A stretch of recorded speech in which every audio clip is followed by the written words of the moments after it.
This dog was on a mission.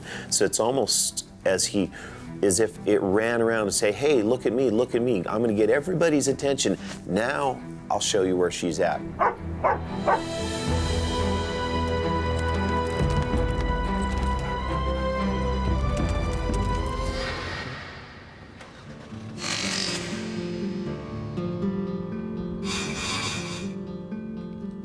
It was December 13th, 2006, and I was at my house in Moab.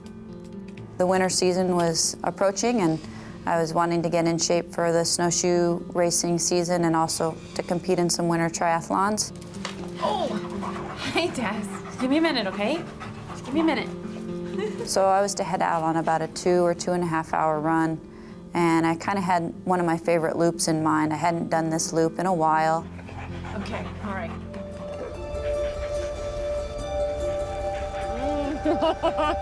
One of the world's premier extreme sports athletes, Donnell is known for staggering feats of endurance in adventure racing. Single and living alone, her constant companion is her dog, Taz. I got Taz from a puppy rescue. I remember going to the shelter and there were several puppies there. This one puppy sort of stood out. Hi. Because he was energetic and he liked to run around and he was hyper and he had this real playful attitude about him that I liked. I sort of connected with that. With Taz for company, Donnell is planning a routine training run through Moab's backcountry. It's a beautiful but rugged wilderness where few people ever go. Despite its beauty, the backcountry surrounding Moab can be hostile and dangerous. Just in the last month, 2 men have fallen victim to the deadly terrain, found frozen to death in the bitter desert night. Search and rescue teams are called out regularly to save hikers in distress. But Donnell is fearless. 6 times the winner of US Athlete of the Year, she thrives on pushing herself to the limit in the most extreme environments. All of a sudden, the next thing I know, Taz was ahead of me and my foot slipped out from under me.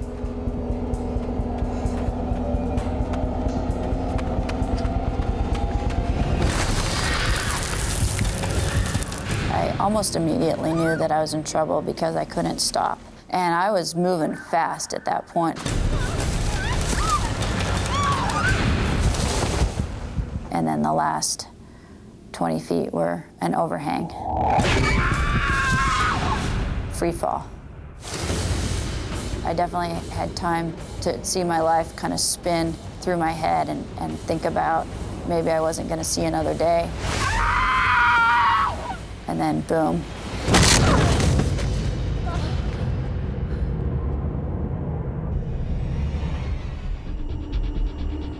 It's a horrendous fall. The impact has shattered Donnell's pelvis into pieces, leaving her skeleton severed in 2. There's nothing but soft tissue connecting her legs to the rest of her body. Super athlete Donnell goes into survival mode. Somehow my brain didn't allow itself to think too deeply about what had happened. Despite her terrible injuries, Donnell's endurance training kicks in, and she's determined to keep moving. So what I did was I took my right hand and put it on my right leg and my left hand and put it on my left leg, and I could feel my legs. And so I knew that I wasn't paralyzed. And my next reaction was, I gotta get out of this canyon. I gotta get back to my truck, and I gotta get home, or I gotta get to the hospital.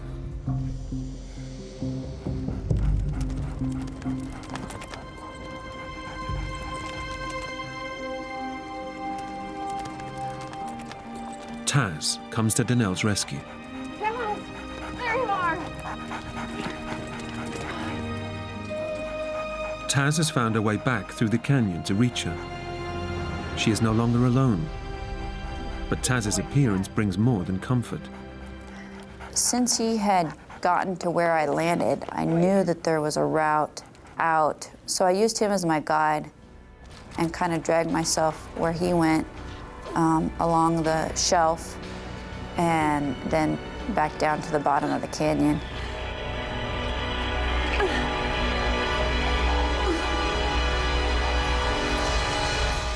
As the winter sun sets, the temperature is dropping below freezing. Daylight is fading fast, and with it, any chances of getting out of the canyon before nightfall.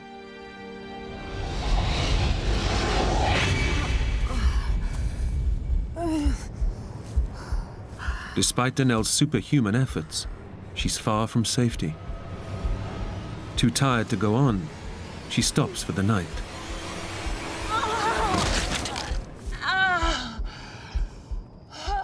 But she knows that this desert has a habit of claiming victims in the hours of darkness.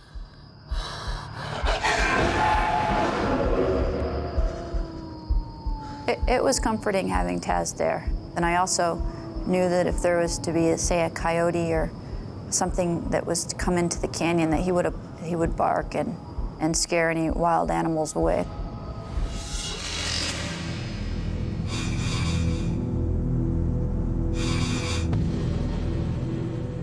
When most people would probably have given up, Danelle has made it through the night by doing sit-ups. In the morning, she has no time to rest. She intends to crawl her way 2 miles back to her truck. My plan was to take that gel to give me some energy and then to continue to crawl out. As the day wears on, the risk posed by the bitter cold lingers. But a new threat emerges. Inside her body, Danelle's injuries have taken a lethal turn for the worse. I started to feel this inflammation in my midsection, and it was kind of soft and squishy. And I remember if I tried to move, this whole jelly roll would sort of move, almost like a water balloon or something. I remember thinking at the time, oh, it's inflammation. It's not inflammation. It's far worse. Danelle's shattered pelvis has severed blood vessels in her pelvic cavity. She's been bleeding internally for a day and a half, starving her brain and other major organs of the vital oxygen they need for her to survive. Danelle is bleeding to death.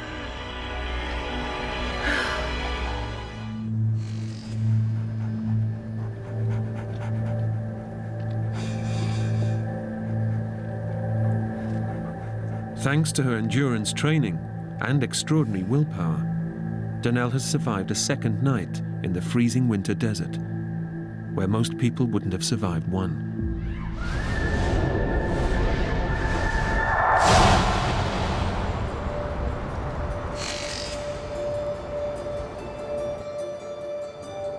Two days after she set out on her run, several phone calls from Danelle's family and friends have finally alerted the police to her disappearance. Morning, Frank. What do you got there? I got a possible missing persons call yesterday. I went out to the house this morning to check it out. Lights are on, laptops on, truck's gone. No signs of activity for a couple days at least. I know her. Danelle Ballinger, the marathon runner. She trains up around Amasa. As a matter of fact, I'm heading up that way right now. I'll take a look around. Let me know if you find anything. I will.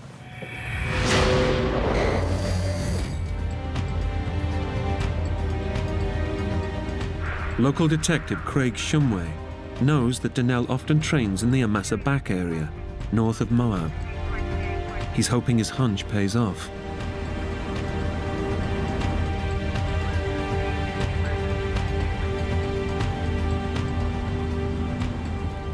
Bingo. Now a search and rescue operation can be launched, but it may already be too late for Danelle. Taz. Taz.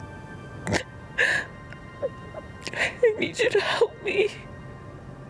Taz was there with me, and he was all I had at that point. And I said to him, I said, Taz, I'm hurt, I need help. Can you go get help? Taz, need you to help me. Go get me help. Taz, go find some help for me, please. There's a dog down there. You see him? Yeah, I got him.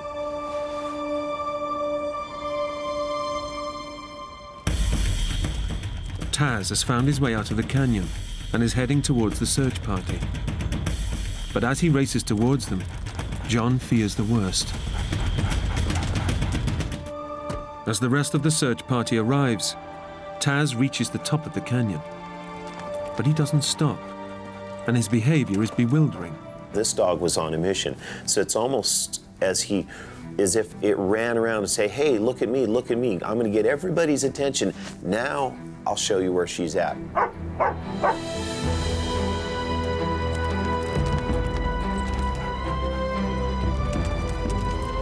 Where is he going? All of a sudden, down in the bottom of the canyon, the dog reappears and headed back up the Amasaback Trail. So I get on the radio and I radio over to the vehicles heading up the trail. 1T812 to 1T836. Hey, Bago, looks like the dog's coming your direction. Let him pass. Let's see where he's going. I'm looking over my shoulder, and sure enough, Taz appears and takes off up over the hill. I'm going, you know, I think I should follow Taz for about 5 minutes just to see. Okay, dog. Let's see what you know.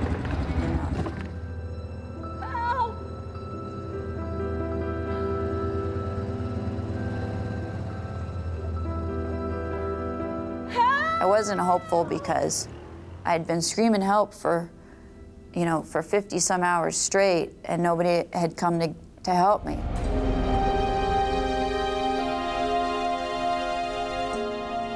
It was the best moment of my life because I knew right then that I was going to get a second chance. I knew I was going to make it. And it was quite emotional,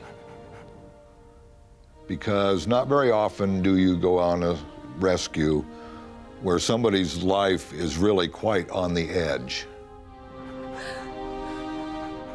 The look on her face was one of relief, and then the tears came.